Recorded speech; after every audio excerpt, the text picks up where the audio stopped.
ਵਾਹਿਗੁਰੂ ਜੀ ਕਾ ਖਾਲਸਾ ਵਾਹਿਗੁਰੂ ਜੀ ਕੀ ਫਤਿਹ।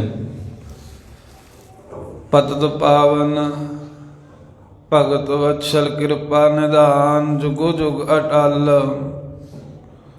ਪ੍ਰਗਟ ਗੁਰਾਂ ਕੀ ਦੇਹ ਪ੍ਰਤੱਖ ਹਰ। ਧੰਨ ਧੰਨ ਆਦ ਸ਼੍ਰੀ ਗੁਰੂ ਗ੍ਰੰਥ ਸਾਹਿਬ ਮਹਾਰਾਜ ਜੀ ਦੀ ਪਰਮ ਪਵਿੱਤਰ ਸਤ ਸੰਗਤ ਹਜ਼ੂਰੀ ਦੇ ਅੰਦਰ ਸਾਹਿਬ ਸ੍ਰੀ ਗੁਰੂ ਤੇਗ ਬਹਾਦਰ ਸਾਹਿਬ ਮਹਾਰਾਜ ਨਾਮੇ ਪਾਤਸ਼ਾਹ ਦੇ ਮਹਾਨ ਪਾਵਨ ਪਵਿੱਤਰ ਦਰਬਾਰ ਅਸਥਾਨ ਗੁਰਦੁਆਰਾ ਸ੍ਰੀ ਭੋਰਾ ਸਾਹਿਬ ਜੀ ਵਿਖੇ ਅੰਮ੍ਰਿਤ ਵੇਲੇ ਦੇ ਸਮੇਂ ਸਾਹਿਬਾਂ ਦੇ ਹਜ਼ੂਰ ਹਾਜ਼ਰੀਆਂ ਭਰ ਰਹੇ। ਅੰਮ੍ਰਿਤ ਵੇਲੇ ਦੇ ਸਮੇਂ ਤੋਂ ਸਜੇ ਹੋਏ ਦੀਵਾਨਾਂ ਦੇ ਵਿੱਚ ਲਾਹਾ ਪ੍ਰਾਪਤ ਕਰ ਰਹੇ ਗੁਰੂ ਪਿਆਰੀ ਖਾਲਸਾ ਸਾਧ ਸੰਗਤ ਜੀ। ਸਤਿਗੁਰੂ ਸਾਹਿਬ ਜੀ ਨੇ ਸਾਨੂੰ ਸੁਭਾਗ ਸਮਾਂ ਬਖਸ਼ਿਆ ਹੈ। ਆਪਣੀ ਜ਼ਿੰਦਗੀ ਦਾ ਭਾਗਾਂ ਵਾਲਾ ਸਮਾਂ ਹੈ ਜੋ ਸਤਿਗੁਰਾਂ ਦੇ ਹਜ਼ੂਰ ਬੈਠ ਕੇ ਹਾਜ਼ਰੀ ਭਰ ਰਹੇ ਹਾਂ। ਗੁਰੂ ਸਾਹਿਬ ਦੇ ਅਸਥਾਨ 'ਤੇ ਵੱਖ-ਵੱਖ ਸੇਵਾਵਾਂ ਕਰ ਰਹੇ ਹਾਂ। ਮਹਾਰਾਜ ਦੀਆਂ ਬਖਸ਼ਿਸ਼ਾਂ ਲੈਣ ਹਿਤ ਆਓ ਗੁਰਬਾਣੀ ਦੀ ਲੜੀਵਾਰ ਕਥਾ ਵਿਚਾਰ ਦੇ ਵਿੱਚ ਹਾਜ਼ਰੀ ਭਰੀਏ। ਜਿੱਥੇ ਕਿੱਥੇ ਵੀ ਬੈਠਣ ਦਾ ਸੇਵਾ ਕਰਨ ਦਾ ਸਮਾਂ ਮਿਲਿਆ ਉੱਥੋਂ ਹੀ ਬਿਰਤੀਆਂ ਸਤਿਗੁਰਾਂ ਦੇ ਸ਼ਬਦ ਵਿੱਚ ਜੋੜਦਿਆਂ ਹੋਇਆਂ ਹਰ ਜਸ ਕਰੀਏ ਰਸਨਾ ਕਰੋ ਪਵਿੱਤਰ ਆਖੋ ਸਤਿਨਾਮ ਸ੍ਰੀ ਵਾਹਿਗੁਰੂ ਸਾਹਿਬ ਜੀ। ਸਤਿਨਾਮ ਸ੍ਰੀ ਵਾਹਿਗੁਰੂ ਸਾਹਿਬ ਜੀ। ਸਤਿਨਾਮ ਸ੍ਰੀ ਵਾਹਿਗੁਰੂ ਸਾਹਿਬ ਜੀ। ਸਲੂਕ ਮਹਲਾ ਤੀਜਾ ਆਪਣੇ ਪ੍ਰੀਤਮ ਮੇਲ ਰਹਾ। ਧੰਨ ਧੰਨ ਸ੍ਰੀ ਗੁਰੂ ਗ੍ਰੰਥ ਸਾਹਿਬ ਮਹਾਰਾਜ ਜੀ ਦੇ ਪਰਮ ਪਵਿੱਤਰ ਅੰਗ 90 ਤੇ ਇਹ ਅੱਜ ਦਾ ਪਾਵਨ ਪਵਿੱਤਰ ਉਪਦੇਸ਼ ਮਹਾਰਾਜ ਜੀ ਦਾ ਸ਼ਬਦ ਸ੍ਰੀ ਰਾਗ ਦੀ ਵਾਰ ਦੇ ਵਿੱਚ ਸੁਭਾਏਮਾਨ ਹੈ। 18 ਪੌੜੀਆਂ ਸ਼ਲੋਕਾਂ ਸਮੇਤ ਹੁਣ ਤੱਕ ਆਪਾਂ ਸਰਵਣ ਕੀਤੀਆਂ ਨੇ। ਅੱਗੇ 19ਵੀਂ ਪੌੜੀ ਤੋਂ ਪਹਿਲਾਂ ਤੀਸਰੇ ਪਾਤਸ਼ਾਹ ਦੇ ਪਾਵਨ ਸ਼ਲੋਕ ਹਨ। ਸ਼ਲੋਕ ਮਹੱਲਾ ਤੀਜਾ। ਗੁਰੂ ਅਮਰਦਾਸ ਸਾਹਿਬ ਮਹਾਰਾਜ ਗੋਂਦਵਾਲ ਸਾਹਿਬ ਦੀ ਧਰਤੀ ਤੇ ਬਿਰਾਜਮਾਨ ਹਨ। ਸਿੱਖ ਸੰਗਤਾਂ ਨੂੰ ਉਪਦੇਸ਼ ਦਿੰਦੇ ਨੇ, ਹੇ ਭਾਈ ਆਪਣੇ ਪ੍ਰੀਤਮ ਮਿਲ ਰਹਾ। ਜੋ ਆਪਣੇ ਕੌਣ ਹਨ? ਪ੍ਰੀਤਮ ਪਿਆਰੇ ਵਾਹਿਗੁਰੂ ਜੀ ਆਪਣੇ ਪ੍ਰੀਤਮ ਹਨ। ਸਤਿਗੁਰੂ ਸਾਹਿਬ ਜੀ ਆਪਣੇ ਪ੍ਰੀਤਮ ਪਿਆਰੇ ਸਤਿਗੁਰੂ ਸਾਹਿਬ ਜੀ ਦੀ ਸੰਗਤ ਦੇ ਵਿੱਚ ਮਿਲ ਕੇ ਕਹਿੰਦੇ ਰਹਿਣਾ ਚਾਹੀਦਾ ਹੈ। ਸਾਡੀ ਭਾਵਨਾ ਹੈ ਵੀ ਮੈਂ ਸਦਾ ਹੀ ਸੰਗਤ ਦੇ ਵਿੱਚ ਹੀ ਮਿਲਿਆ ਰਹਾ। ਅੰਤਰ ਰਖਾ ਅਵਤਾਰ। ਜੇ ਸਰੀਰ ਕਰਕੇ ਕਿਤੇ ਗੁਰਾਂ ਤੋਂ ਦੂਰ ਵੀ ਹੋਈਏ ਤਾਂ ਵੀ ਹਿਰਦੇ ਦੇ ਅੰਦਰ ਮਹਾਰਾਜ ਦਾ ਬਖਸ਼ਿਆ ਹੋਇਆ ਨਾਮ ਹੀ ਧਾਰਨ ਕਰਕੇ ਰੱਖਣਾ ਚਾਹੀਦਾ ਹੈ। ਮੈਂ ਆਪਣੇ ਅੰਦਰ ਸਦਾ ਹੀ ਵਾਹਿਗੁਰੂ ਦੇ ਸਿਮਰਨ ਅਭਿਆਸ ਨੂੰ ਧਾਰਨ ਕਰਕੇ ਰੱਖਣਾ। ਵੀ ਜੇ ਸਰੀਰ ਕਰਕੇ ਕੋਲ ਹੈ ਤਾਂ ਬਹੁਤਾ ਲਾਭ, ਜੇ ਸਰੀਰ ਕਰਕੇ ਦੂਰ ਵੀ ਜਾਣਾ ਪਿਆ ਕਿਧਰੇ ਪਰ ਮਨ ਦੇ ਵਿੱਚ ਆਪਣੇ ਦਿਲ ਦੇ ਵਿੱਚ ਮਾਲਕ ਦਾ ਨਾਮ ਰੱਖਦੇ ਆ। ਇਹ ਸਾਹਿਬ ਸਾਨੂੰ ਇਹ ਜਣਾ ਰਹੇ ਨੇ ਕਿ ਸੰਗਤ ਦੇ ਵਿੱਚ ਆਉਣਾ ਚਾਹੀਦਾ ਗੁਰਸਿੱਖਾਂ ਨੂੰ ਸਰੀਰ ਕਰਕੇ ਵੀ। ਤੇ ਜੇ ਹੋਰ ਕੋਈ ਕਾਰਜ ਪੈ ਗਿਆ ਨਹੀਂ ਵੀ ਸੰਗਤ 'ਚ ਆ ਸਕਦੇ, ਕਹਿੰਦੇ ਵੀ ਮਨ ਇੱਧਰ ਹੀ ਹੋਣਾ ਚਾਹੀਦਾ। ਅੰਦਰ ਮਹਾਰਾਜ ਸਾਹਿਬ ਦਾ ਪ੍ਰੇਮ ਹੋਵੇ, ਅੰਦਰ ਖਿਆਲ ਹੋਵੇ, ਅੰਦਰ ਵਾਹਿਗੁਰੂ ਵਾਹਿਗੁਰੂ ਚੱਲਦਾ ਹੀ ਰਹੇ। ਗੁਰਮੰਤਰ ਮੂਲ ਮੰਤਰ ਦਾ ਅਭਿਆਸ ਅੰਦਰੋਂ ਤਾਂ ਚੱਲਦਾ ਰਹੇ ਨਾ। ਕੀ ਹੋਇਆ ਜੇ ਸਰੀਰ ਕਰਕੇ ਨਹੀਂ ਪਹੁੰਚ ਸਕੇ? ਕਹਿੰਦੇ ਅੰਦਰ ਸਾਡਾ ਉੱਥੇ ਹੀ ਹੈ, ਮਹਾਰਾਜ ਦੇ ਹਜ਼ੂਰ ਚਰਨਾਂ 'ਚ ਹੀ ਹੈ। ਇਵੇਂ ਆਪਣੇ ਮਾਲਕ ਦੇ ਨਾਮ ਦੇ ਵਿੱਚ ਹੀ ਮਿਲ ਕੇ ਰਹਿਣਾ ਚਾਹੀਦਾ ਹੈ। ਸਾਲਾਹੀ ਸੁਪ੍ਰਭ ਸਦਾ ਸਦਾ। ਤੇ ਉਹ ਜੋ ਪਰਮੇਸ਼ਰ ਹੈ ਨਾ, ਪ੍ਰਭੂ ਸਮਰੱਥ ਸਾਲਾਹੀ ਜੋ ਸਲਾਉਣੇ ਯੋਗ ਹੈ, ਕਹਿੰਦੇ ਉਹਨੂੰ ਸਦਾ ਸਦਾ ਸਦੀਵ ਕਾਲ ਉਹਨੂੰ ਸਲਾਉਂਦੇ ਰਹੀਏ। ਵਾਹਿਗੁਰੂ ਦੀ ਸਿਫਤ ਕਰਦੇ ਰਹੀਏ ਗੁਰਾਂ ਦੁਆਰਾ। ਪਰਮੇਸ਼ਰ ਦੀਆਂ ਵਡਿਆਈਆਂ, ਪਰਮੇਸ਼ਰ ਦੀ ਮਹਿਮਾ ਕਰੀਏ। ਗੁਰ ਕੈ ਹੇਤ ਪਿਆਰ। ਅਰੇ ਜੋ ਸ਼ਲਾਘਾ ਹੈ ਸਿਫਤ ਹਰ ਇੱਕ ਨੂੰ ਤਾਂ ਨਹੀਂ ਮਿਲਦੀ। ਕਿਵੇਂ ਮਹਾਰਾਜ ਫਿਰ ਦਾਤ ਪ੍ਰਾਪਤ ਹੁੰਦੀ? ਪਰਮੇਸ਼ਰ ਨੂੰ ਸਦਾ ਸਲਾਹੁਣਾ, ਬੜਾ ਔਖਾ ਹੁੰਦਾ ਨਾ ਕਿਸੇ ਦੀ ਸ਼ਲਾਘਾ ਕਰਨੀ ਸਦਾ। ਸਾਡਾ ਸੁਭਾਅ ਕੀ ਹੈ ਕਲਯੁਗੀ ਜੀਵਾਂ ਦਾ, ਕਦੀ ਅਸੀਂ ਸਲਾਹ ਦਿੰਦੇ ਹਾਂ ਜਦੋਂ ਸਾਡਾ ਫਾਇਦਾ ਹੋਵੇ, ਜਦੋਂ ਕੋਈ ਸਾਡਾ ਨੁਕਸਾਨ ਹੋਵੇ ਉਦੋਂ ਨਿੰਦ ਦਿੰਦੇ ਹਾਂ। ਪਰਮੇਸ਼ਰ ਦੇ ਨਾਲ ਤੇ ਸੰਸਾਰ ਦੇ ਵਿੱਚ ਵੀ ਇਹੀ ਸਾਡਾ ਵਿਹਾਰ ਹੈ। ਜੇ ਕਿਸੇ ਮਨੁੱਖ ਕੋ, ਜੇ ਕਿਸੇ ਜੀਵ ਕੋ ਕਿਸੇ ਥਾਂ ਤੋਂ ਸਾਨੂੰ ਫਾਇਦਾ ਹੋ ਗਿਆ, ਉਹਦੀਆਂ ਸਿਫਤਾਂ ਦੇ ਪੁੱਲ ਬਣਦੇ ਆ, ਕਹਿੰਦੇ ਹੈ ਹੀ ਨਹੀਂ ਕੋਈ ਇਹਦੇ ਵਰਗਾ। ਕੋਈ ਬਾਅਦ ਦੇ ਵਿੱਚ ਆਪਣੇ ਮੁਤਾਬਕ ਕੋਈ ਗੱਲ ਨਾ ਬਣੇ, ਫਿਰ ਕਹਿੰਦੇ ਮੈਂ ਤਾਂ ਐਵੇਂ ਧੋਖਾ ਹੀ ਖਾ ਗਿਆ, ਸਭ ਤੋਂ ਮਾੜਾ ਹੈ। ਇੱਦਾਂ ਹੀ ਕਰਦੇ ਆ। ਸਿਫਤ ਪਰਮੇਸ਼ਰ ਦੀ ਵੀ ਕਰ ਲੈਂਦਾ ਹਰ ਕੋਈ। ਕਦੀ ਸਿਫਤ ਕਰ ਲਈ, ਜਦੋਂ ਰੁੱਖ ਜਿਹਾ ਆਪਣੇ ਹਿਸਾਬ ਨਾਲ ਨਾ ਵੇਖਿਆ, ਕੋਈ ਕੰਮ ਨਾ ਹੋਇਆ ਪਰਾਲਬਧ ਦੇ ਅਨੁਸਾਰ, ਫਿਰ ਕਹਿੰਦੇ ਨਾ ਰੱਬ ਰੂਬ ਹੈ ਹੀ ਕੋਈ ਨਹੀਂ, ਕਹਿੰਦੇ ਨਹੀਂ ਹੈਗਾ, ਫਿਰ ਨਿੰਦਾ ਕਰਨ ਲੱਗ ਪਏ। ਤੇ ਮਹਾਰਾਜ ਸਾਹਿਬ ਕਹਿੰਦੇ ਸਦਾ ਹੀ ਉਹਦੀ ਸਲਾਹੁਤਾ ਕਰੋ, ਭਈ ਕਦੀ ਨਿੰਦਾ ਕਰਨੀ ਨਹੀਂ। ਪਰ ਇਹ ਸਦਾ ਸਲਾਉਣ ਵਾਲੀ ਦਾਤ ਕਿਵੇਂ ਮਿਲੇ ਹੁਣ? ਕਿਉਂਕਿ ਸਾਡਾ ਤਾਂ ਸੁਭਾਅ ਪੱਕਿਆ ਹੈ, ਜਿੰਨਾ ਚਿਰ ਮਾੜਾ ਨਾ ਕਹੀਏ ਕਿਸੇ ਨੂੰ ਉਹਨਾਂ ਚਿਰ ਸਾਨੂੰ ਪ੍ਰਸ਼ਾਦਾ ਹਜਮ ਨਹੀਂ ਹੁੰਦਾ। ਸਾਹਿਬ ਕਹਿੰਦੇ ਗੁਰਾਂ ਦੇ ਰਾਹੀਂ ਗੁਰੂ ਸਾਹਿਬ ਦੀ ਸੰਗਤ ਕਰੋ, ਗੁਰਾਂ ਦਾ ਹਿੱਤ ਕਰੋ। ਗੁਰਾਂ ਦਾ ਜਿਹੜਾ ਹਿੱਤ ਹੈ ਨਾ, ਗੁਰਾਂ ਦਾ ਜਿਹੜਾ ਹੇਤ ਹੋਣਾ, ਗੁਰੂ ਵੱਲ ਜਿਹੜੀ ਖਿੱਚ ਹੋਣੀ, ਗੁਰਾਂ ਦੇ ਨਾਲ ਹਿੱਤ ਕਰਕੇ ਤੇ ਵਾਹਿਗੁਰੂ ਦੇ ਨਾਮ ਦੇ ਨਾਲ ਪਿਆਰ ਕਰੋ ਸਦਾ। ਇਵੇਂ ਪਰਮੇਸ਼ਰ ਅਕਾਲ ਪੁਰਖ ਦੀ ਸਦਾ ਸਦਾ ਸਿਫਤ ਸਲਾਹ ਕਰਦੇ ਰਹੀਏ। ਗੁਰੂ ਸਾਹਿਬ ਜੀ ਦੇ ਨਾਲ ਹਿੱਤ ਕਰਕੇ, ਗੁਰਾਂ ਦੇ ਹਿੱਤ ਦੁਆਰਾ ਵਾਹਿਗੁਰੂ ਨਾਲ ਪਿਆਰ ਕਰਕੇ। ਨਾਨਕ ਜਿਸ ਨਦਰ ਕਰੀ ਤਿਸ ਮੇਲ ਲਏ। ਧੰਨ ਗੁਰੂ ਅਮਰਦਾਸ ਸਾਹਿਬ ਜੀ ਕਹਿੰਦੇ ਫਿਰ ਜਿਸ ਤੇ ਵਾਹਿਗੁਰੂ ਆਪ ਗੁਰਾਂ ਦੁਆਰਾ ਆਪਣੀ ਨਦਰ ਦਇਆ ਦ੍ਰਿਸ਼ਟੀ ਮਿਹਰ ਕਰਦਾ ਹੈ, ਉਹਨਾਂ ਨੂੰ ਆਪਣੇ ਨਾਲ ਆਪਣੀ ਸਿਫਤ ਕਰਨ ਵਿੱਚ, ਆਪਣੇ ਸਰੂਪ ਵਿੱਚ ਮੇਲ ਲੈਂਦਾ ਸਦਾ। ਸਾਈ ਸੁਹਾਗਣ ਨਾਰ। ਤੇ ਜਿਨ੍ਹਾਂ ਨੂੰ ਪਰਮੇਸ਼ਰ ਨੇ ਆਪਣੇ ਨਾਲ ਮੇਲ ਲਿਆ, ਉਹੀ ਜੀਵ ਰੂਪੀ ਮਹਾਤਮਾ ਰੂਪੀ ਸੁਹਾਗਣ ਨਾਰੀਆਂ ਨੇ। ਜਿਵੇਂ ਜੇ ਕੋਈ ਆਖੇ ਵੀ ਮੈਂ ਹੈ ਤਾਂ ਸੁਹਾਗਣ, ਪਰ ਪਤੀ ਦੇ ਨਾਲ ਉਹਦਾ ਮੇਲ ਨਾ ਹੋਵੇ, ਉਹ ਸੁਹਾਗਣ ਕਾਹਦੀ ਹੈ? ਕਹੇ ਤਾਂ ਵੀ ਮੈਂ ਤਾਂ ਵੀ ਬਹੁਤ ਬੰਦਗੀ ਕਰਦਾ, ਭਗਤ ਹੈ ਰੱਬ ਦਾ, ਪਰ ਵਾਹਿਗੁਰੂ ਦੇ ਨਾਲ ਮਿਲਣ ਦਾ ਆਨੰਦ ਨਾ ਮਿਲਿਆ ਹੋਵੇ ਤਾਂ ਭਗਤ ਕਾਹਦਾ ਹੈ? ਸਾਹਿਬ ਕਹਿੰਦੇ ਜਿਹੜਾ ਇਸ ਤਰ੍ਹਾਂ ਗੁਰਾਂ ਦੁਆਰਾ ਨਾਮ ਜਪਦਾ, ਉਹਨੂੰ ਵਾਹਿਗੁਰੂ ਕਿਰਪਾ ਕਰਕੇ ਆਪਣੇ ਨਾਲ ਮੇਲ ਲੈਂਦਾ। ਜਿਨ੍ਹਾਂ ਨੂੰ ਮੇਲ ਲੈਂਦਾ ਉਹ ਸੁਹਾਗਣਾ ਨੇ, ਭਾਵ ਵਾਹਿਗੁਰੂ ਦੇ ਆਨੰਦ ਵਾਲੇ ਨੇ, ਪਰਮੇਸ਼ਰ ਦੇ ਮਿਲਾਪ ਦਾ ਆਨੰਦ ਮਾਣਦੇ ਨੇ ਗੁਰਸਿੱਖ। ਮਹਲਾ ਤੀਜਾ। ਤੀਸਰੇ ਪਾਤਸ਼ਾਹੀ ਬਖਸ਼ਿਸ਼ ਕਰਦੇ ਹਨ। ਗੁਰ ਸੇਵਾ ਤੀ ਹਰ ਪਾਈਐ। ਇਹ ਭਾਈ ਗੁਰੂ ਸਾਹਿਬ ਜੀ ਦੀ ਸੇਵਾ ਕਰਨ ਕਰਕੇ ਹਰੀ ਪਰਮੇਸ਼ਰ ਨੂੰ ਪਾਈਦਾ ਹੈ। ਵਾਹਿਗੁਰੂ ਦੀ ਪ੍ਰਾਪਤੀ ਦਾ ਉਪਦੇਸ਼ ਸਤਿਗੁਰਾਂ ਕੋ ਪ੍ਰਾਪਤ ਹੁੰਦਾ ਹੈ। ਨਦਰ ਕਰੀ। ਪਰ ਇਹ ਬਖਸ਼ਿਸ਼ ਦੋਨਾਂ ਨੂੰ ਪ੍ਰਾਪਤ ਹੁੰਦੀ ਹੈ ਜਾ ਕੋ ਨਦਰ ਕਰੇ, ਜਿਨ੍ਹਾਂ ਦੇ ਉੱਤੇ ਵਾਹਿਗੁਰੂ ਨੇ ਆਪ ਕਿਰਪਾ ਦ੍ਰਿਸ਼ਟੀ ਕਰ ਦਿੱਤੀ ਹੈ, ਉਹ ਗੁਰਾਂ ਦੀ ਸੇਵਾ ਕਰਦੇ ਆ। ਤੇ ਉਹ ਗੁਰਾਂ ਦੀ ਸੇਵਾ ਕਰਦੇ ਆ, ਗੁਰਾਂ ਦਾ ਉਪਦੇਸ਼ ਲੈ ਕੇ ਤੇ ਉਹੀ ਕਮਾਈ ਕਰਦੇ, ਵਾਹਿਗੁਰੂ ਦੇ ਨਾਲ ਮਿਲਦੇ ਹਨ ਜਿਨ੍ਹਾਂ ਦੇ ਪਰਮੇਸ਼ਰ ਨੇ ਕਿਰਪਾ ਕੀਤੀ। ਭਾਵ ਵਾਹਿਗੁਰੂ ਦੀ ਕਿਰਪਾ ਹੋਵੇ ਤਾਂ ਗੁਰਾਂ ਦੀ ਸੰਗਤ ਮਿਲਦੀ ਹੈ, ਕਿਉਂਕਿ ਪਰਮੇਸ਼ਰ ਨੇ ਮਰਿਆਦਾ ਬੰਨੀ ਹੈ ਨਾ ਵੀ ਜਿਹਨੇ ਮੈਨੂੰ ਮਿਲਣਾ ਗੁਰਾਂ ਦੇ ਰਾਹੀਂ। ਤੇ ਗੁਰੂ ਸਾਹਿਬ ਦੀ ਫਿਰ ਜਿਹੜਾ ਆ ਕੇ ਸੇਵਾ ਕਰਦਾ ਉਹਨੂੰ ਹਰੀ ਪਰਮੇਸ਼ਰ ਮਿਲਦਾ ਹੈ। ਇਹ ਸੇਵਾ ਦੇ ਆਪਣਾ ਮਿਲਾਪ ਉਹਨੂੰ ਹੁੰਦਾ ਏ ਵਾਹਿਗੁਰੂ ਦਾ, ਜਿਨ੍ਹਾਂ ਤੇ ਪਰਮੇਸ਼ਰ ਕਿਰਪਾ ਕਰ ਦਵੇ। ਮਾਨਸ ਤੇ ਦੇਵਤੇ ਪਏ। ਹਾਂ, ਮਾਨਸ ਤੇ ਦੇਵਤੇ ਪਏ। ਉਹ ਮਾਨਸ ਮਨੁੱਖਾਂ ਤੋਂ ਦੇਵਤੇ ਬਣ ਜਾਂਦੇ ਹਨ ਜਿਹੜੇ ਗੁਰੂ ਸਾਹਿਬ ਜੀ ਦੇ ਨਾਲ ਮਿਲਦੇ ਨੇ। ਹੁਣ ਮਾਨਸ ਤੇ ਦੇਵਤੇ ਤੋਂ ਭਾਵ ਉਹ ਦੇਵਤੇ ਨਹੀਂ ਜਿਹੜੇ ਸਵਰਗਪੁਰੀ ਵਾਲੇ ਹਨ, ਉਹ ਤਾਂ ਇਸ ਦੇਹੀ ਨੂੰ ਲੋਚਦੇ ਨੇ ਵੀ ਸਾਨੂੰ ਮਨੁੱਖਾ ਜਨਮ ਮਿਲੇ, ਵੀ ਅਸੀਂ ਇਹਦੇ ਵਿੱਚ ਆ ਕੇ ਸੇਵਾ ਕਰੀਏ, ਮਹਾਰਾਜ ਦੀ ਅੰਮ੍ਰਿਤ ਛਕੀਏ। ਇਹ ਇੱਥੇ ਦੇਵਤੇ ਤੋਂ ਭਾਵ ਹੈ ਵੀ ਦੈਵੀ ਗੁਣ, ਰੱਬੀ ਗੁਣ ਜਿਹੜੇ ਆ ਕੇ ਵਸ ਜਾਣੇ। ਜਿਹੜੇ ਆਮ ਮਾਨਸ ਮਨੁੱਖ ਸਨ ਸਧਾਰਨ ਜੇ ਕਹਿੰਦੇ ਮਨੁੱਖਾਂ ਤੋਂ ਦੇਵਤੇ ਭਏ, ਦੇਵਤੇ ਹੋ ਜਾਂਦੇ ਹਨ ਜਿਹੜੇ ਮਹਾਰਾਜ ਸਾਹਿਬ ਜੀ ਦੀ ਸੰਗਤ ਕਰਦੇ ਨੇ, ਜਿਹੜੇ ਗੁਰਾਂ ਦੇ ਸੰਤਾਂ ਦੇ ਦਰਸ਼ਨ ਕਰ ਲੈਂਦੇ ਨੇ। ਗੁਰੂ ਨਾਨਕ ਦੇਵ ਮਹਾਰਾਜ ਸਾਹਿਬ ਜੀ ਨੂੰ ਕਿਸੇ ਸੇਵਕ ਪ੍ਰੇਮੀ ਨੇ ਇੱਕ ਵਾਰ ਪੁੱਛਿਆ ਸੀ। ਉਹ ਹਰ ਇੱਕ ਆਏ ਗਏ ਮਹਾਤਮਾ ਨੂੰ ਪੁੱਛਦਾ ਸੀ, ਸਾਧੂਆਂ ਨੂੰ ਪੁੱਛਦਾ ਸੀ ਵੀ ਸਾਧ ਸੰਗਤ ਦੇ, ਸਾਧੂ ਦੇ ਦਰਸ਼ਨ ਕਰਨ ਦਾ ਕੀ ਮਹਾਤਮ। ਗੁਰੂ ਨਾਨਕ ਦੇਵ ਮਹਾਰਾਜ ਨੂੰ ਵੀ ਪੁੱਛਿਆ ਇਹਨੇ, ਮਹਾਰਾਜ ਸੰਤਾਂ ਦੇ ਦਰਸ਼ਨ ਕਰਨ ਦਾ, ਸਾਧ ਸੰਗਤ ਕਰਨ ਦਾ ਕੀ ਲਾਭ ਹੈ?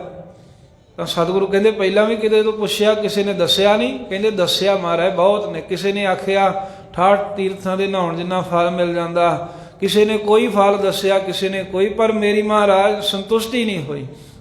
ਸਾਹਿਬ ਕਹਿੰਦੇ ਅੱਛਾ ਜਾ, ਕਹਿੰਦੇ ਉਹ ਜੰਗਲ ਦੇ ਵਿੱਚ ਫਲਾਣੇ ਦਰਖਤ ਦੇ ਕੋਲ ਜਾ। ਉੱਥੇ ਗਿਆ, ਉੱਥੇ ਕਾਵਾਂ ਦਾ ਜੋੜਾ ਬੈਠਾ ਸੀ। ਜਦੋਂ ਗਿਆ ਤਾਂ ਇਹਨੂੰ ਵੇਖ ਕਰਕੇ ਉਹ ਬਗਲੇ ਬਣ ਗਏ। ਇਹ ਵਾਪਸ ਮੁੜ ਆਇਆ। ਸਤਿਗੁਰੂ ਸਾਹਿਬ ਜੀ ਨੇ ਫੇਰ ਭੇਜਿਆ। ਫੇਰ ਜਦੋਂ ਗਿਆ ਤਾਂ ਉਹ ਜਿਹੜੇ ਬਗਲੇ ਸਨ ਉਹ ਹੰਸ ਬਣ ਗਏ। ਇਹਨੂੰ ਵੇਖ ਕੇ ਦਰਸ਼ਨ ਕਰਕੇ ਇਹਦੇ ਦੁਬਾਰਾ ਫੇਰ ਮਹਾਰਾਜ ਦਾ ਹੁਕਮ ਮੰਨ ਕੇ ਗਿਆ। ਜਿਹੜੇ ਹੰਸ ਬਣੇ ਸੀ ਉਹ ਫਿਰ ਮਨੁੱਖ ਬਣ ਕੇ ਹੇਠਾਂ ਉਤਰ ਆਏ। ਕਹਿਣ ਲੱਗੇ ਆ ਗਈ ਤੈਨੂੰ ਸਮਝ, ਪਤਾ ਲੱਗ ਗਿਆ ਸੰਤਾਂ ਦੇ ਦਰਸ਼ਨ ਕਰਨ ਦਾ। ਉਹਨਾਂ ਆ ਵੀ ਪੁੱਛਿਆ ਜਿਹੜੇ ਮਨੁੱਖ ਬਣ ਗਏ। ਕਹਿੰਦੇ ਨਹੀਂ, ਮੈਨੂੰ ਹਾਲਾਂ ਪਤਾ ਨਹੀਂ ਲੱਗਾ ਵੀ ਉਹ ਤੁਸੀਂ ਭੇਖ ਜਿਹਾ ਬਦਲਿਆ, ਪਰ ਮੈਨੂੰ ਸਮਝ ਨਹੀਂ ਆਈ। ਕਹਿੰਦਾ ਤੈਨੂੰ ਅਸੀਂ ਦੱਸਦੇ ਹਾਂ, ਤੂੰ ਸੰਤ ਗੁਰੂ ਨਾਨਕ ਦੇਵ ਸਾਹਿਬ ਦੇ ਦਰਸ਼ਨ ਕਰਕੇ ਆਇਆ ਜਦੋਂ। ਕਹਿੰਦੇ ਵੀ ਅਸੀਂ ਕਾਂ ਸਾਂ, ਤੇਰੇ ਦਰਸ਼ਨ ਕਰਕੇ ਕਾਵਾਂ ਤੋਂ ਅਸੀਂ ਬਗਲੇ ਬਣ ਗਏ। ਬਗਲਾ ਬਾਹਰੋਂ ਦੇ ਚਿੱਟਾ ਹੁੰਦਾ ਪਰ ਅੰਦਰ ਉਹਦੇ ਸੁਭਾਅ ਡੱਡੀਆਂ ਮੱਛੀਆਂ ਖਾਣ ਵਾਲਾ ਨਹੀਂ ਜਾਂਦਾ, ਇਸ ਕਰਕੇ ਵੀ ਉੱਤਮ ਜੂਨ ਨਹੀਂ ਸੀ। ਜਦੋਂ ਫੇਰ ਦੂਸਰੀ ਵਾਰਾਂ ਤੂੰ ਆਇਆ ਤੇਰੇ ਦਰਸ਼ਨ ਕਰਕੇ ਅਸੀਂ ਹੰਸ ਬਣ ਗਏ। ਹੰਸ ਹੁੰਦਾ ਤੇ ਉੱਤਮ ਹੈ, ਪਰ ਫਿਰ ਵੀ ਹੈ ਤਾਂ 84 ਲੱਖ ਜੂਨਾਂ 'ਚੋਂ ਇੱਕ ਜੂਨ ਹੀ। ਜਦੋਂ ਫੇਰ ਤੂੰ ਆਇਆ ਤੇਰੇ ਦਰਸ਼ਨ ਕਰਕੇ ਆ ਵੇਖ, ਹੁਣ ਅਸੀਂ ਮਨੁੱਖਾ ਦੇਹੀ ਨੂੰ ਪ੍ਰਾਪਤ ਹੋ ਗਏ ਹਾਂ। ਅਸੀਂ ਮਨੁੱਖ ਬਣ ਗਏ ਆ। ਸਾਧ ਸੰਗਤ ਦੇ ਦਰਸ਼ਨ ਕਰਨ ਦਾ, ਗੁਰੂ ਨਾਨਕ ਸਾਹਿਬ ਦੇ ਦਰਸ਼ਨ ਕਰਨ ਦਾ ਮਹਾਤਮ ਹੈ। ਚੱਲ ਮਹਾਰਾਜ ਦੀ ਸ਼ਰਨ ਚੱਲੀਏ। ਸਤਿਗੁਰਾਂ ਦੇ ਆ ਕੇ ਚਰਣੀ ਪੈ ਗਿਆ ਕਿ ਮੈਨੂੰ ਹੁਣ ਪਤਾ ਲੱਗ ਗਿਆ। ਇਹਦਾ ਅੰਤਰੀਵ ਭਾਵ ਇਹ ਹੈ ਵੀ ਸਤ ਸੰਗਤ ਦੇ ਦਰਸ਼ਨ ਕਰਕੇ ਮਨੁੱਖ ਦਾ ਜੀਵਨ ਹੀ ਬਦਲ ਜਾਂਦਾ ਹੈ। ਜਿਵੇਂ ਬਾਹਰੋਂ ਤਾਂ ਸਰੀਰ ਮਨੁੱਖਾਂ ਵਾਲਾ ਹੈ, ਪਰ ਅੰਦਰ ਕਾਂ ਬਿਰਤੀ ਕਿਹੜੀ ਹੈ ਵੀ ਜਿਹੜਾ ਕਾਂ ਜਿਵੇਂ ਗੰਦਗੀ ਖਾਂਦਾ ਹੈ, ਵਿਸ਼ਟਾ ਖਾਂਦਾ, ਇਵੇਂ ਅੰਦਰੋਂ ਵਿਸ਼ੇ ਵਿਕਾਰ ਕਰ ਕਰਕੇ ਤੇ ਹੋਰਾਂ ਦੀ ਨਿੰਦਾ ਕਰਨ ਰੂਪੀ ਗੰਦਗੀ ਖਾ ਖਾ ਕੇ ਜਿਹੜੇ ਕਾਂ ਵਰਗੇ ਹੋਏ ਨੇ, ਜਦੋਂ ਸਾਧ ਸੰਗਤ ਕਰਦੇ ਆ ਤਾਂ ਉਹ ਕਾਂ ਤੋਂ ਬਗਲੇ ਬਣ ਜਾਂਦੇ ਹਨ। ਫਿਰ ਜਿਹੜੇ ਬਗਲੇ ਵਰਗੇ ਨੇ, ਬਗਲਾ ਬਾਹਰੋਂ ਤਾਂ ਚਿੱਟਾ ਹੈ, ਪਾਪ ਧਰਮ ਦੇ ਕਰਮ ਤਾਂ ਕਰਨ ਲੱਗ ਪਏ, ਪਰ ਅੰਦਰੋਂ ਉਹਦੇ ਪਾਪ ਕਰਨ ਦੀ ਵਾਦੀ ਨਹੀਂ ਗਈ। ਫਿਰ ਸਾਧ ਸੰਗਤ ਦੇ ਦਰਸ਼ਨ ਕਰਨ ਕਰਕੇ ਉਹ ਬਗਲੇ ਤੋਂ ਹੰਸ ਬਣ ਜਾਂਦੇ ਨੇ। ਪਾਪ ਬਾਹਰੋਂ ਵੀ ਚਿੱਟੇ ਦੇ, ਅੰਦਰੋਂ ਵੀ ਉਹ ਤੱਤ ਨੂੰ ਗ੍ਰਹਿਣ ਕਰਨ ਵਾਲੀ ਭਾਵਨਾ ਰੱਖਦੇ ਹਨ। ਸਾਧ ਸੰਗਤ ਦੇ ਦਰਸ਼ਨ ਕਰਕੇ ਫਿਰ ਹੰਸਾਂ ਤੋਂ ਮਨੁੱਖ ਬਣ ਜਾਂਦੇ ਹਨ। ਅਸਲ ਦੇ ਵਿੱਚ ਉੱਤਮ ਜੂਨ ਤਾਂ ਮਨੁੱਖਾ ਦੇ ਹੀ ਹੋਈ ਹੈ ਨਾ, ਬਾਕੀ ਤਾਂ 84 ਦੀਆਂ ਜੂਨਾਂ ਨੇ ਨਾ। ਇਸ ਤਰ੍ਹਾਂ ਕਾਂ ਬਿਰਤੀ ਤੋਂ ਬਗਲਾ ਬਿਰਤੀ, ਜਿਹੜੇ ਬਗਲੇ ਬਿਰਤੀ ਵਾਲੇ ਨੇ, ਹੰਸ ਬਿਰਤੀ ਜਿਹੜੇ ਹੰਸ ਬਿਰਤੀ ਵਾਲੇ ਨੇ, ਉਹਨਾਂ ਨੂੰ ਪੂਰਨ ਮਨੁੱਖ ਮਹਾਰਾਜ ਦੀ ਸੰਗਤ ਦੇ ਸੰਤਾਂ ਦੇ ਦਰਸ਼ਨ ਬਣਾ ਦਿੰਦੀ ਹੈ। ਸਾਧ ਸੰਗਤ ਜੀਵਨ ਬਦਲ ਦਿੰਦੀ ਹੈ, ਸੰਤਾਂ ਦੇ ਦਰਸ਼ਨ ਜੀਵਨ ਤਬਦੀਲ ਕਰ ਦਿੰਦੇ ਨੇ। ਧੰਨ ਗੁਰੂ ਅਮਰਦਾਸ ਸਾਹਿਬ ਜੀ ਵੀ ਇੱਥੇ ਹੀ ਜਣਾ ਰਹੇ ਨੇ, ਜਿਨ੍ਹਾਂ ਨੇ ਗੁਰਾਂ ਦੀ ਸੇਵਾ ਕੀਤੀ ਹੈ। ਮਾਨਸ ਤੇ ਦੇਵਤੇ ਪਏ, ਉਹ ਮਨੁੱਖਾਂ ਤੋਂ ਦੇਵਤੇ ਬਣ ਗਏ, ਭਾਵ ਕਿ ਸ਼ੁਭ ਗੁਣਾਂ ਵਾਲੇ, ਦੈਵੀ ਗੁਣਾਂ ਵਾਲੇ, ਰੱਬੀ ਗੁਣਾਂ ਵਾਲੇ, ਬ੍ਰਹਮ ਗਿਆਨੀ, ਆਪ ਪਰਮੇਸ਼ਰ ਦੀਆਂ ਦਾਤਾਂ ਵਾਲੇ ਬਣ ਗਏ। ਧਿਆਇਆ ਨਾਮ ਹਰੀ, ਜਿਨ੍ਹਾਂ ਨੇ ਸਤ ਸੰਗਤ ਵਿੱਚ ਮਿਲ ਕੇ ਹਰੀ ਪਰਮੇਸ਼ਰ ਦੇ ਨਾਮ ਨੂੰ ਧਿਆਇਆ, ਸਿਮਰਿਆ ਹੈ, ਦਾਤ ਉਹਨਾਂ ਨੂੰ ਪ੍ਰਾਪਤ ਹੋਈ ਹੈ। ਹਉਮੈ ਮਾਰ ਮਿਲਾਇਆ, ਉਹਨਾਂ ਨੇ ਹਉਮੈ ਨੂੰ ਮਾਰ ਦਿੱਤਾ ਹੈ ਪਰਮੇਸ਼ਰ ਨੇ ਗੁਰਾਂ ਦੀ ਸ਼ਰਨ ਪਾ ਕੇ। ਫਿਰ ਆਪਣੇ ਨਾਲ ਮੇਲ ਲਿਆ ਜਿਨ੍ਹਾਂ ਦੀ ਹਉਮੈ ਮਰ ਗਈ, ਕਿਉਂਕਿ ਹਉਮੈ ਰੁਕਾਵਟ ਹੈ ਵਾਹਿਗੁਰੂ ਦੇ ਮਿਲਾਪ ਅੰਦਰ। ਮਹਾਰਾਜ ਸਾਹਿਬ ਹਉਮੈ ਹੀ ਮਾਰ ਦਿੰਦੇ ਹਨ ਜੀਵ ਦੀ ਗੁਰਾਂ ਨਾਲ ਮੇਲ ਕੇ। ਗੁਰ ਕੈ ਸ਼ਬਦ ਤਰੀ, ਜਿਨ੍ਹਾਂ ਦੀ ਹਉਮੈ ਮਰ ਗਈ ਉਹ ਫਿਰ ਗੁਰੂ ਦੇ ਸ਼ਬਦ ਨੂੰ ਮੁੱਖ ਰੱਖਦੇ ਆ। ਪਹਿਲਾਂ ਬੰਦਾ ਕਹਿੰਦਾ ਮੈਂ ਘੱਟ ਸਿਆਣਾ, ਜਦੋਂ ਆਪਣੀ ਅੰਦਰ ਸਿਆਣਪ ਹਉਮੈ ਖਤਮ ਹੋ ਗਈ, ਫਿਰ ਗੁਰੂ ਦਾ ਸ਼ਬਦ ਹੀ ਸਭ ਕੁਝ ਹੈ। ਗੁਰ ਸ਼ਬਦ ਦੀ ਕਮਾਈ ਕਰਕੇ ਗੁਰਬਾਣੀ ਦੁਆਰਾ ਉਹ ਤਰੇ ਤਰ ਗਏ ਨੇ ਸੰਸਾਰ ਸਮੁੰਦਰ ਤੋਂ, ਆਪ ਤਰੇ ਨੇ, ਹੋਰਾਂ ਨੂੰ ਵੀ ਤਾਰ ਲੈਂਦੇ ਹਨ। ਨਾਨਕ ਸਹਿਜ ਸਮਾਏ ਅਨ, ਧੰਨ ਗੁਰੂ ਨਾਨਕ ਦੇਵ ਮਹਾਰਾਜ ਸਾਹਿਬ ਕਹਿੰਦੇ ਸਹਿਜੇ ਹੀ ਫਿਰ ਉਹ ਸੁਤੇ ਸੇਧੀ ਵਾਹਿਗੁਰੂ ਦੇ ਸਰੂਪ ਵਿੱਚ ਹੀ ਸਮਾਏ ਹੋਏ ਰਹਿੰਦੇ, ਲੀਨ ਹੋਏ ਰਹਿੰਦੇ ਹਨ। ਹਰਿ ਆਪਣੀ ਕਿਰਪਾ ਕਰੀ, ਹਰੀ ਪਰਮੇਸ਼ਰ ਆਪ ਆਪਣੀ ਉਹਨਾਂ ਦੇ ਕਿਰਪਾ ਦਇਆ ਦ੍ਰਿਸ਼ਟੀ ਕਰਦਾ ਹੈ। ਜਿਨ੍ਹਾਂ ਦੇ ਮਾਲਕ ਨੇ ਦਇਆ ਦ੍ਰਿਸ਼ਟੀ ਕਰ ਦਿੱਤੀ, ਉਹ ਪਰਮੇਸ਼ਰ ਦੇ ਸਰੂਪ ਵਿੱਚ ਲੀਨ ਰਹਿੰਦੇ, ਸਦਾ ਨਾਮ ਵਿੱਚ ਬਿਰਤੀ ਜੁੜੀ ਰਹਿੰਦੀ ਹੈ, ਵਾਹਿਗੁਰੂ ਵਿੱਚ ਸਮਾਏ ਰਹਿੰਦੇ ਆ, ਸਹਿਜ ਵਿੱਚ ਰਹਿੰਦੇ ਨੇ, ਆਨੰਦ ਵਿੱਚ ਰਹਿੰਦੇ ਨੇ। ਸੰਸਾਰ 'ਚ ਰਹਿੰਦੇ ਆ, ਕਿਰਤ ਕਰਦੇ ਆ, ਗ੍ਰਸਤ ਵਿੱਚ ਵਿਚਰਦੇ ਆ, ਖੇੜਾ ਬਣਿਆ ਰਹਿੰਦਾ। ਨਹੀਂ ਤੇ ਗ੍ਰਸਤੀ ਲੋਕ ਜੇ ਰੱਬ ਨੂੰ ਭੁੱਲੇ ਹੋਣ ਤਾਂ ਖਿੱਚਦੇ ਹੀ ਰਹਿੰਦੇ ਆ, ਝਗੜਦੇ ਹੀ ਰਹਿੰਦੇ ਆ, ਕੁਝ ਨਾ ਕੁਝ ਮਸਲਾ ਪਿਆ ਹੀ ਰਹਿੰਦਾ ਹੈ। ਪਰ ਜਿਹੜੇ ਸਹਿਜ ਵਿੱਚ ਸਮਾ ਗਏ, ਜਿਨ੍ਹਾਂ ਤੇ ਵਾਹਿਗੁਰੂ ਨੇ ਕਿਰਪਾ ਕੀਤੀ, ਉਹ ਸਦਾ ਆਨੰਦ ਮਾਣਦੇ ਹਨ ਜੀਵਨ ਮੁਕਤੀ ਦਾ। ਗੁਰੂ ਰਾਮਦਾਸ ਸਾਹਿਬ ਜੀ ਬਖਸ਼ਿਸ਼ ਕਰਦੇ ਹਨ ਵੀ ਸਹਿਜ ਵਿੱਚ ਕਿਵੇਂ ਸਮਾਈ ਹੁੰਦੀ ਹੈ। ਉਸੇ ਬਚਨ ਨੂੰ ਖੋਲਦੇ ਨੇ ਪੌੜੀ ਅੰਦਰ, ਹਰ ਆਪਣੀ ਭਗਤ ਕਰਾਈ। ਪਾਤਸ਼ਾਹ ਕਹਿੰਦੇ ਹਰੀ ਵਾਹਿਗੁਰੂ ਆਪਣੇ ਭਗਤਾਂ ਤੋਂ ਆਪ ਹੀ ਆਪਣੀ ਭਗਤੀ ਕਰਾਉਂਦਾ ਹੈ। ਇਹਦੇ ਵਿੱਚ ਨਿਮਰਤਾ ਜਣਾਉਂਦੇ ਆ ਵੀ ਕੋਈ ਬੰਦਗੀ ਕਰਦਾ ਹੋਵੇ ਤੇ ਮਤਾਂ ਕੋਈ ਆਖੇ ਵੀ ਮੈਂ ਬੰਦਗੀ ਕਰਦਾ, ਮੈਂ ਭਗਤੀ ਕਰਦਾ, ਮੈਂ ਇੰਨੇ ਪਾਠ ਕੀਤੇ, ਇੰਨੀ ਸੇਵਾ ਕੀਤੀ, ਇਹ ਹਉਮੈ ਨਾ ਆਵੇ।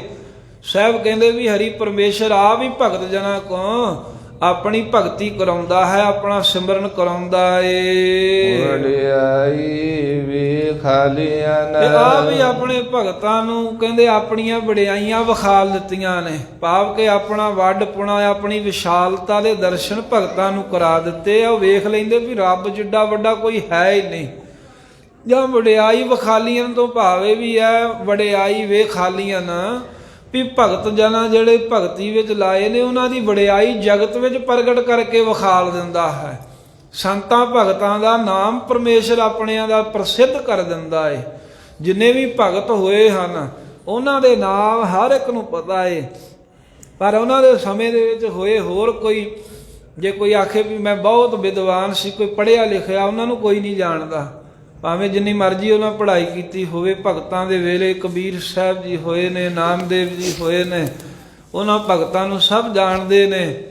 ਪਰ ਉਹਨਾਂ ਭਗਤਾਂ ਦੇ ਵੇਲੇ ਹੋਰ ਕੌਣ ਪ੍ਰਸਿੱਧ ਹੋਇਆ ਇਹ ਕਿਸੇ ਨੂੰ ਨਹੀਂ ਪਤਾ। ਭਗਤਾਂ ਦਾ ਪਤਾ ਹੈ, ਕਿਉਂਕਿ ਭਗਤਾਂ ਦੀ ਵਡਿਆਈ ਵਾਹਿਗੁਰੂ ਨੇ ਆਪ ਪ੍ਰਗਟ ਕਰਕੇ ਵਿਖਾਲ ਦਿੱਤੀ ਹੈ। ਆਪਣੀ ਆਪ ਕਰੀ ਪ੍ਰਤੀਤ।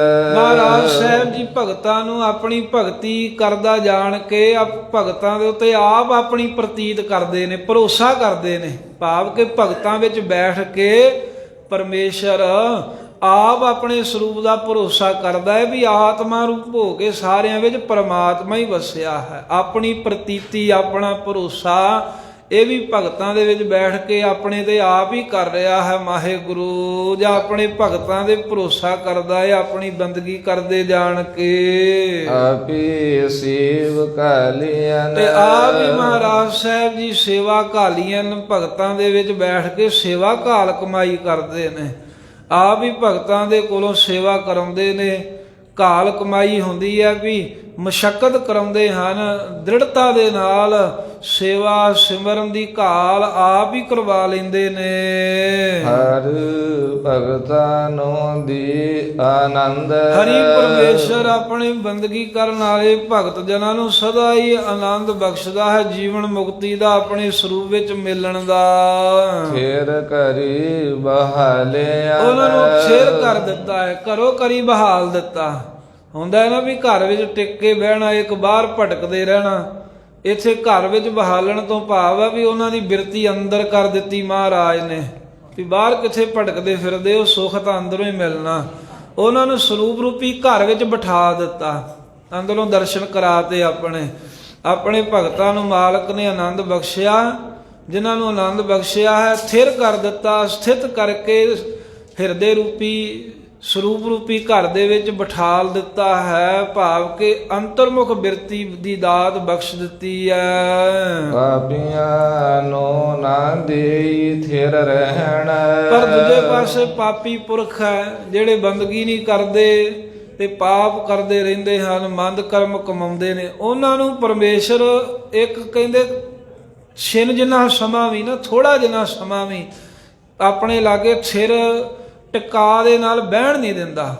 ਉਹਨਾਂ ਨੂੰ ਝਾਟੀ ਉੱਥੋਂ ਧੱਕੇ ਮਾਰ ਕੇ ਨਰਕਾਂ 'ਚ ਕੱਢ ਦਿੰਦਾ ਹੈ। ਚੋਣ ਨਰਕ ਕੂਰ ਚਾਲਿਆ, ਜਿਵੇਂ ਖੋਟੇ ਸਿੱਕੇ ਮਾੜੇ ਪਾਟੇ ਨੋਟ ਚੁਣ ਚੁਣ ਕੇ ਹਰ ਕੋਈ ਬੰਦਾ ਵੱਖਰੇ ਕਰ ਦਿੰਦਾ ਨਾ, ਇਸੇ ਤਰ੍ਹਾਂ ਜਿਹੜੇ ਪਾਪੀ ਨੇ ਉਹਨਾਂ ਨੂੰ ਕਹਿੰਦੇ ਰੱਖਦਾ ਹੀ ਨਹੀਂ ਮਾਲਕ ਆਪਣੇ ਹਜ਼ੂਰ। ਚੁਣ ਚੁਣ ਕੇ ਨਰਕਾਂ ਵਿੱਚ ਸੁੱਟਦਾ, ਕੁੰਭੀ ਨਰਕਾਂ 'ਚ ਪਾਉਂਦਾ, ਟੇਢੀਆਂ ਜੂਨਾਂ ਦੇ ਵਿੱਚ ਭੇਜ ਦਿੰਦਾ ਹੈ। ਭਗਤਾਂ ਨੂੰ ਆਪਣੇ ਸਰੂਪ 'ਚ ਬਹਾ ਲੈਂਦਾ ਹੈ ਵੀ ਤੁਹਾਨੂੰ ਹੁਣ ਕਿਸੇ ਲੇਖੇ ਦੀ ਲੋੜ ਨਹੀਂ ਹੈ।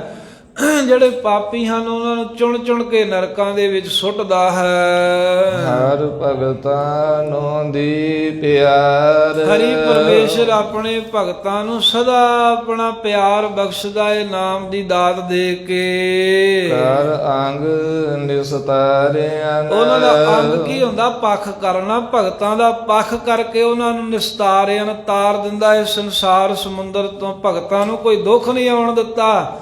ਜਿਵੇਂ ਕਹਿ ਦਿੰਦਾ ਵੀ ਤੂੰ ਫਲਾਣੇ ਦਾ ਪੱਖਪਾਤ ਕਰਦਾ, ਵਾਹਿਗੁਰੂ ਭਗਤਾਂ ਦਾ ਪੱਖ ਕਰਦਾ ਹੈ ਤੇ ਪਾਪੀਆਂ ਨੂੰ ਧੱਕੇ ਮਾਰ ਕੇ ਨਰਕਾਂ ਵਿੱਚ ਭੇਜ ਦਿੰਦਾ ਏ। ਸਲੋਕ ਮਹਲਾ ਪਹਿਲਾ। ਜਗਤ ਗੁਰੂ ਨਾਨਕ ਦੇਵ ਮਹਾਰਾਜ ਸਾਹਿਬ ਜੀ ਹਰਿਦੁਆਰ ਗਏ। ਉੱਥੇ ਲੋਕ ਪਿਤਰਾਂ ਨੂੰ ਪਾਣੀ ਭੇਜਣ ਵਾਸਤੇ ਉਹਨਾਂ ਦੀ ਭਾਵਨਾ ਸੀ ਸੂਰਜ ਵੱਲ ਨੂੰ ਚੜ੍ਹਦੇ ਨੂੰ ਪਾਣੀ ਪਾਉਣ। ਮਹਾਰਾਜ ਸਾਹਿਬ ਲਹਿੰਦੇ ਨੂੰ ਪਾਣੀ ਪਾਉਣ ਲੱਗ ਪਏ। ਉਹਨਾਂ ਕਿਹਾ ਤੁਸੀਂ ਹਿੰਦੂ ਹੋ ਕਿ ਮੁਸਲਮਾਨ? ਮਹਾਰਾਜ ਕਹਿੰਦੇ ਨਾ ਅਸੀਂ ਹਿੰਦੂ ਨਾ ਮੁਸਲਮਾਨ, ਪਰ ਉਹ ਦੋਵਾਂ ਦੇ ਸਾਂਝੇ ਆ। ਤੇ ਕਹਿਣ ਲੱਗੇ ਤੁਸੀਂ ਪਾਣੀ ਕਿੱਥੇ ਪਾਉਂਦੇ? ਸਤਿਗੁਰੂ ਕਹਿੰਦੇ ਤੁਸੀਂ ਕਿਹਨੂੰ ਪਾਣੀ ਪਾਉਂਦੇ? ਕਹਿੰਦੇ ਜੀ ਅਸੀਂ ਤਾਂ ਆਪਣੇ ਪਿਤਰਾਂ ਨੂੰ ਪਾਉਂਦੇ ਆ।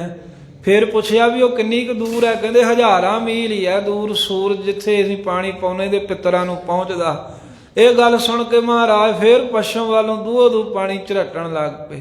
ਕਹਿਣ ਲੱਗੇ ਸਾਥੋਂ ਤਾਂ ਪੁੱਛ ਲਿਆ, ਤੁਸੀਂ ਨਹੀਂ ਦੱਸਿਆ ਵੀ ਕਿੱਥੇ ਪਾਣੀ ਪਾਉਂਦੇ ਆ।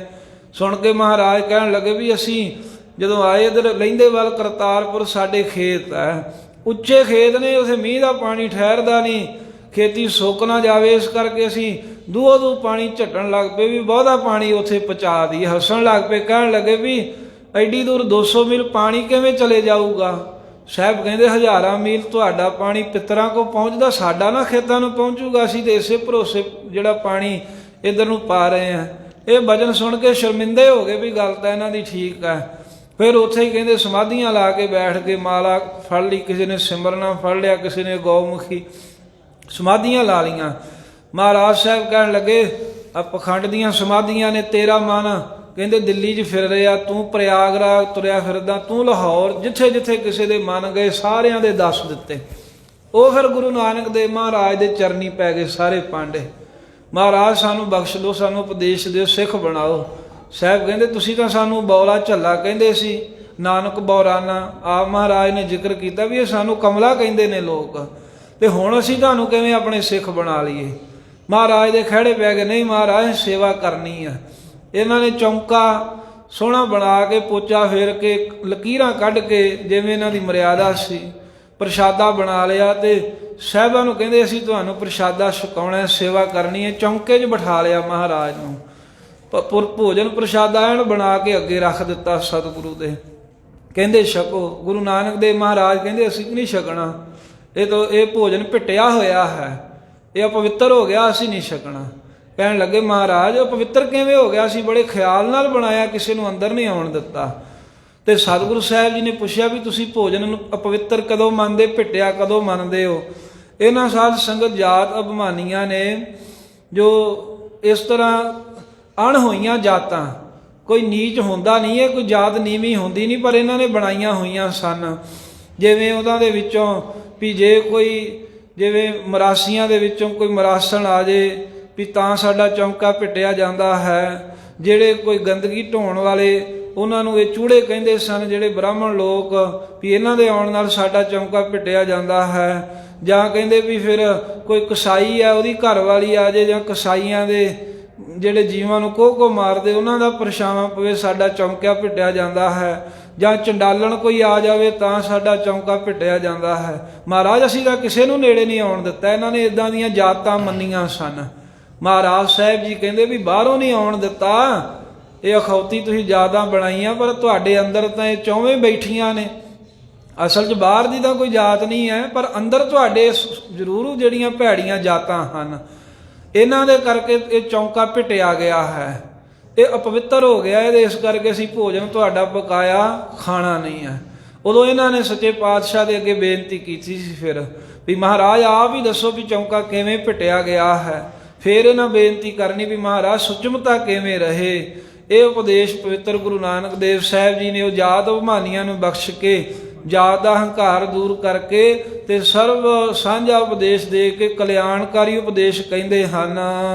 ਕਬੁਦ ਡੂਮਣੀ ਕੁਦਇਆ ਕਸਾਇਣ। ਮਹਾਰਾਜ ਸਾਹਿਬ ਜੀ ਕਹਿੰਦੇ ਵੀ ਜਿਹੜੀ ਕਬੁੱਧ ਹੈ ਨਾ, ਤੁਹਾਡੀ ਖੋਟੀ ਬੁੱਧ, ਜਿਹੜੀ ਤੁਹਾਡੀ ਮੱਤ ਲੋਕਾਂ ਨੂੰ ਆਪਣੇ ਤੋਂ ਨੀਵਾਂ ਸਮਝਣਾ ਤੇ ਆਪਣੇ ਆਪ ਨੂੰ ਉੱਚੇ ਸੁੱਚੇ ਸਮਝਣਾ, ਹੋਰ ਲੋਕਾਂ ਨੂੰ ਕਹਿਣਾ ਵੀ ਇਹ ਬਸ ਐਵੇਂ ਹੀ ਹੈ, ਪਸ਼ੂ ਹੀ ਹੈ, ਤੇ ਆਪਣੇ ਆਪ ਨੂੰ ਕਹਿਣਾ ਵੀ ਬ੍ਰਾਹਮਣ, ਅਸੀਂ ਤਾਂ ਬ੍ਰਹਮ ਦੀ ਅੰਸ਼ ਦੇ ਵਿੱਚੋਂ ਹੈ। ਇੱਕ ਬੁੱਧ ਭੈੜੀ ਜਿਹੜੀ ਤੁਹਾਡੀ ਮੱਤ ਹੈ ਨਾ, ਜਿਹੜੀ ਬੁੱਧੀ ਵਿੱਚ ਭੈੜੀਆਂ ਵਿਚਾਰਾਂ ਆਉਂਦੀਆਂ ਹਨ, ਡੂਮਣੀ, ਇਹੀ ਮਹਾਰਾਜ ਕਹਿੰਦੇ ਅਸਲ ਵਿੱਚ ਨੀਵੀਂ ਜਾਤ ਹੈ, ਇਹੀ ਮਰਾਸਣ ਹੈ, ਬਾਹਰ ਨਹੀਂ ਕੋਈ।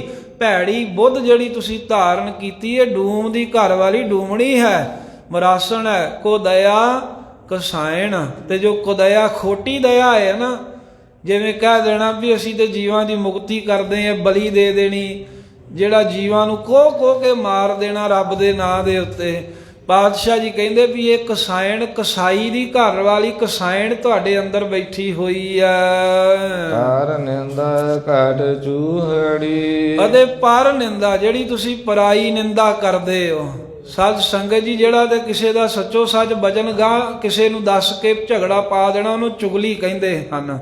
ਜਿਹੜੀ ਕਿਸੇ ਦੀ ਅਣਹੋਈ ਗੱਲ ਬਣਾ ਕੇ ਕਿਸੇ ਦੇ ਦੋਸ਼ ਆਰੋਪ ਦੇਣਾ, ਉਸ ਨੂੰ ਨਿੰਦਾ ਕਹਿੰਦੇ ਹਨ।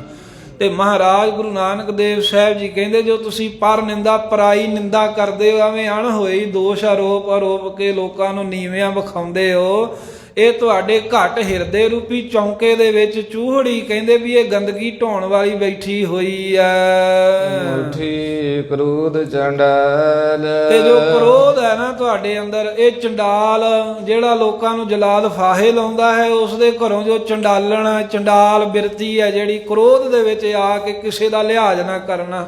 ਜਲਾਦ ਤਾਂ ਨਹੀਂ ਕਿਸੇ ਦਾ ਲਿਹਾਜ਼ ਕਰਦੇ, ਜਿਹਨੂੰ ਮਰਜ਼ੀ ਸਰਕਾਰ ਫਾਹੇ ਲਾਹੇ ਉਹਨਾਂ ਤੇ, ਉੱਥੇ ਫੱਟਾ ਹੀ ਪਿਛਾਂ ਹਟਾਉਣਾ ਹੁੰਦਾ ਹੈ ਨਾ। ਉੱਥੇ ਮਹਾਰਾਜ ਕਹਿੰਦੇ ਕ੍ਰੋਧ ਕਿਸੇ ਦਾ ਲਿਹਾਜ਼ ਨਹੀਂ ਕਰਦਾ, ਕ੍ਰੋਧੀ ਬੰਦੇ ਨੂੰ ਕੋਈ ਸੋਝੀ ਨਹੀਂ ਹੁੰਦੀ। ਇਸ ਕਰਕੇ ਇਹ ਪਾਂਡਿਓ, ਤੁਹਾਡੇ ਅੰਦਰ ਕ੍ਰੋਧ ਰੂਪੀ ਚੰਡਾਲ ਬੈਠਾ ਹੋਇਆ, ਚੰਡਾਲਣੀ ਬੈਠੀ ਹੋਈ ਆ। ਇਹਨੇ ਤੁਹਾਡੀ ਜਿਹੜੀ ਸ਼ੁਭ ਗੁਣਾ ਰੂਪੀ ਬਿਰਤੀ ਸੀ ਨਾ, ਉਹ ਮੁੱਠੀ ਲੁੱਟ ਲਈ ਹੈ। ਜਾਂ ਇਹਨਾਂ ਚੌਹਾਂ ਨੇ, ਮਾੜੀ ਮੱਤ ਨੇ, ਤੇ ਫਿਰ ਕੁਦਇਆ ਨੇ, ਨਿੰਦਾ ਨੇ, ਕ੍ਰੋਧ ਨੇ, ਤੁਹਾਡੇ ਅੰਦਰੋਂ ਸ਼ੁਭ ਗੁਣਾਂ ਨੂੰ ਲੁੱਟ ਲਿਆ ਹੈ। ਕਾਰੀ ਕੱਢੀ ਕਿਆ ਥੀਐ। ਕਾਰੀ ਨਾਮ ਲਕੀਰ ਦਾ, ਇਹ ਕਾਰਾਂ ਕੱਢਦੇ ਹੁੰਦੇ ਸਨ। ਜਿੱਥੇ ਬ੍ਰਾਹਮਣ, ਉਹਨਾਂ ਦੀ ਮਰਿਆਦਾ ਵੀ ਭੋਜਨ ਪਕਾਉਂਦੇ, ਪਹਿਲਾਂ ਗੋਬਰ ਦਾ, ਗਊ ਦੇ ਦਾ ਪੋਚਾ ਫੇਰਦੇ, ਫਿਰ ਲਕੀਰ ਕੱਢ ਦਿੰਦੇ ਸੀ ਵੀ ਇਹ ਤੋਂ ਅੱਗੇ ਆ ਨੀਵੀਂ ਜਾਤ, ਜਿਨ੍ਹਾਂ ਨੂੰ ਕਹਿੰਦੇ ਵੀ ਇਹ ਲੋਕ ਅੱਗੇ ਨਾ ਆਉਣ, ਨਹੀਂ ਤੇ ਸਾਡਾ ਚੌਕਾ ਭਿੱਟਿਆ ਜਾਊ, ਪਵਿੱਤਰ ਹੋ ਜਾਊ।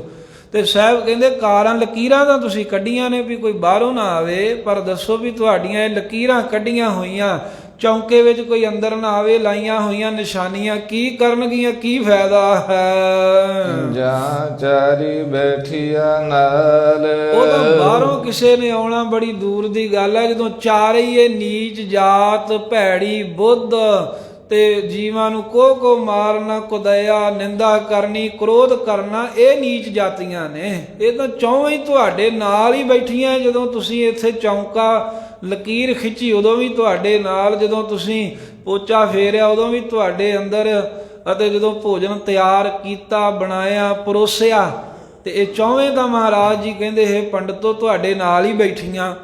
ਤੇ ਤੁਸੀਂ ਇਹਨਾਂ ਦੇ ਆਉਣ ਕਰਕੇ ਚੌਂਕਾ ਭਿੱਟਿਆ ਮੰਨਦੇ ਹੋ ਨਾ, ਫਿਰ ਤੁਹਾਡੇ ਨਾਲ ਹੀ ਇਹ ਚੌਂਕਾ ਭਿੱਟਿਆ ਗਿਆ, ਇਹ ਭੋਜਨ ਪਵਿੱਤਰ ਹੋ ਗਿਆ ਹੈ। ਅਸੀਂ ਤੁਹਾਡੇ ਹੱਥੋਂ ਭੋਜਨ ਨਹੀਂ ਛਕਣਾ। ਇਵੇਂ ਸਤਿਗੁਰੂ ਮਹਾਰਾਜ ਸਾਹਿਬ ਜੀ ਨੇ ਜਦੋਂ ਇਹਨਾਂ ਨੂੰ ਇਸ ਪ੍ਰਕਾਰ ਕਿਹਾ ਤਾਂ ਕਹਿਣ ਲੱਗੇ ਵੀ ਹੇ ਗਰੀਬ ਨਿਵਾਜ ਸਤਿਗੁਰੂ, ਫਿਰ ਦੱਸੋ ਇਹ ਭੋਜਨ ਪਵਿੱਤਰ ਕਿਵੇਂ ਹੋਵੇ, ਫਿਰ ਚੌਂਕਾ ਕਿਵੇਂ ਪਵਿੱਤਰ ਹੋ ਸਕਦਾ ਹੈ। ਮਹਾਰਾਜ ਕਹਿੰਦੇ ਜਾਤਾਂ ਦੇ ਭਰਮ ਦੇ ਵਿੱਚ ਨਾ ਪਹੋ, ਆਪਣਾ ਆਚਰਣ ਚੰਗਾ ਬਣਾਓ। ਚੰਗਾ ਆਚਰਣ ਹੋਊਗਾ ਤਾਂ ਫਿਰ ਭੋਜਨ, ਫਿਰ ਚੌਂਕਾ ਪਵਿੱਤਰ ਹੋਵੇਗਾ। ਉਹ ਕਿਵੇਂ ਹੋਣਾ ਹੈ ਸਤਿਗੁਰੂ ਦੱਸਦੇ ਹਨ।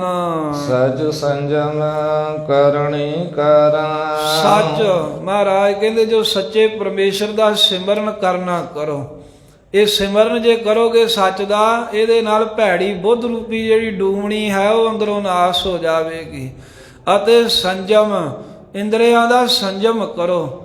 ਆਪਣੇ ਜਿਹੜੇ ਇੰਦਰੇ ਹਨ ਇਹਨਾਂ ਨੂੰ ਕਾਬੂ ਵਿੱਚ ਰੱਖੋ।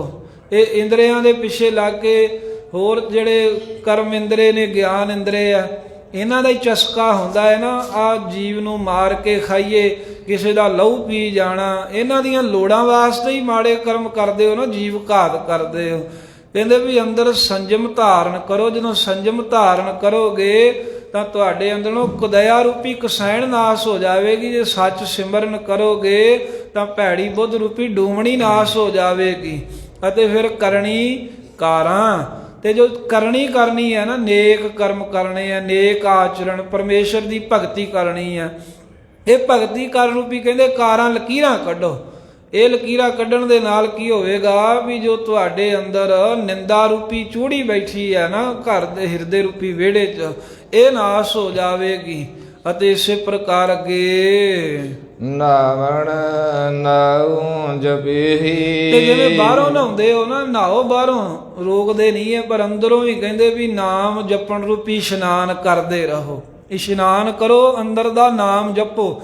ਇਹਦੇ ਨਾਲ ਕੀ ਹੋਵੇਗਾ ਵੀ ਕ੍ਰੋਧ ਰੂਪੀ ਜਿਹੜਾ ਚੰਡਾਲ ਬੈਠਾ ਹੈ ਨਾ, ਇਹ ਚੰਡਾਲਣੀ ਅੰਦਰ ਜਿਹੜੀ ਲੁੱਟ ਰਹੀ ਹੈ ਤੁਹਾਡੇ ਸ਼ੁਭ ਗੁਣਾਂ ਨੂੰ, ਉਹਦਾ ਨਾਸ ਹੋ ਜਾਵੇਗਾ।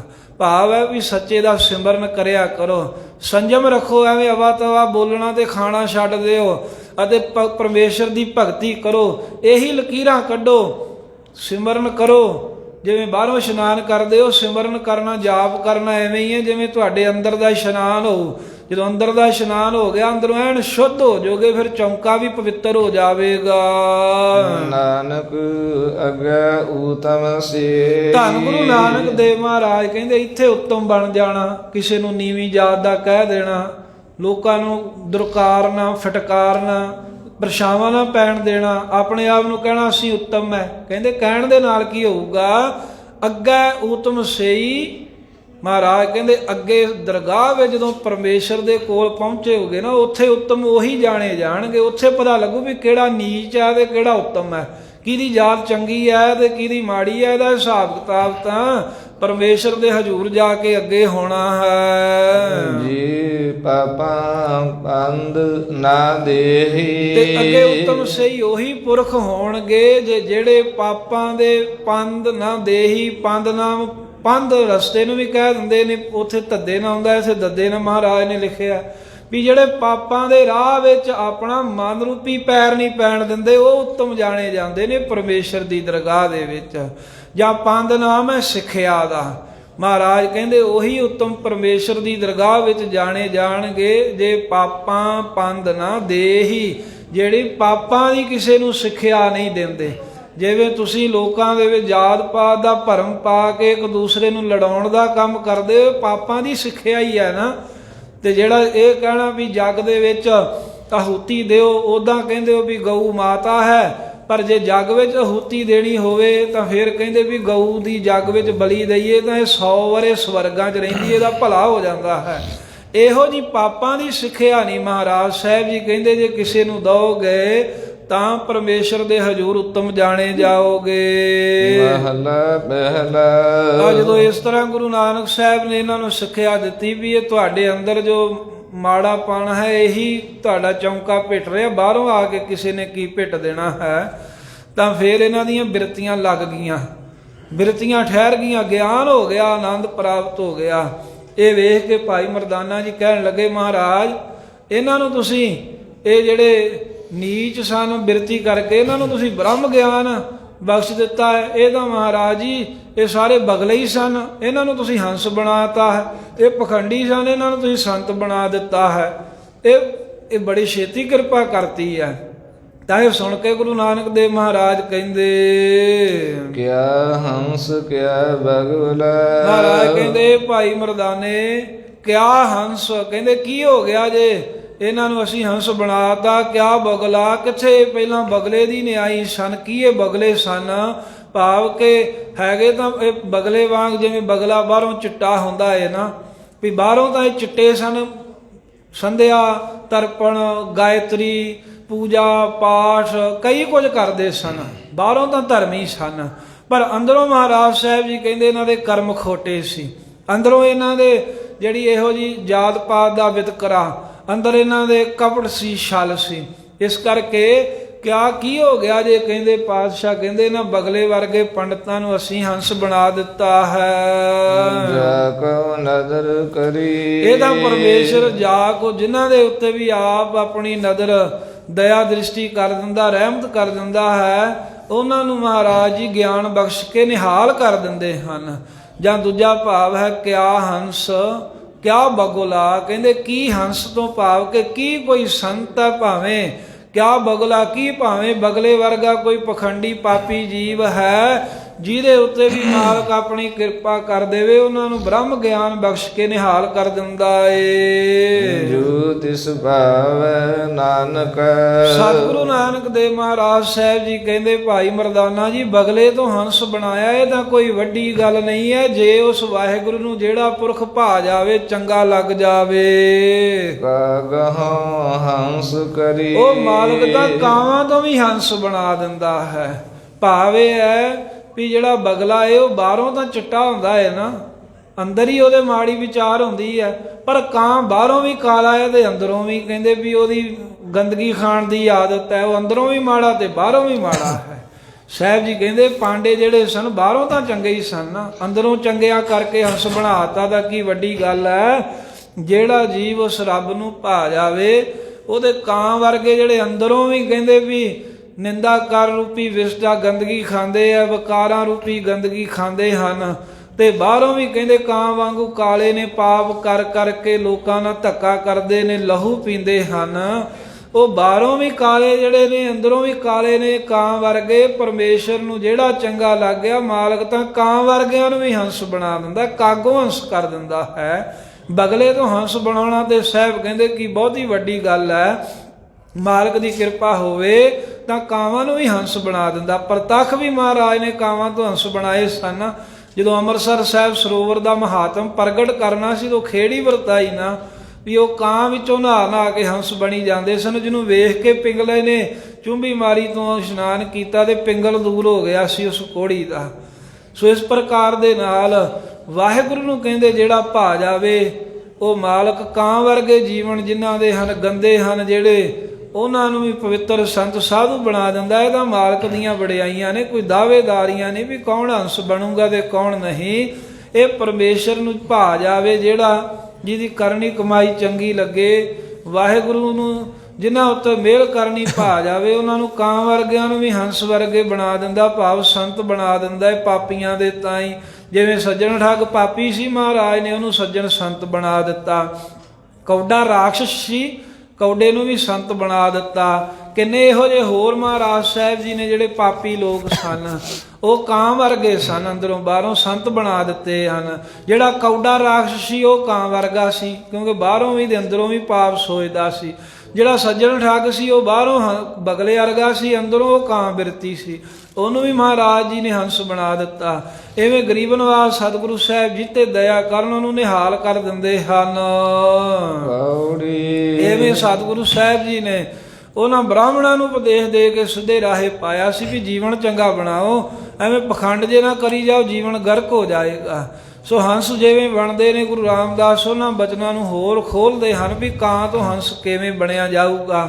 ਤਾਂ ਚੌਥੇ ਪਾਤਸ਼ਾਹ ਜੀ ਦੱਸਦੇ ਹਨ, ਕੀਤਾ ਲੋੜੀਐ ਕੰਮ।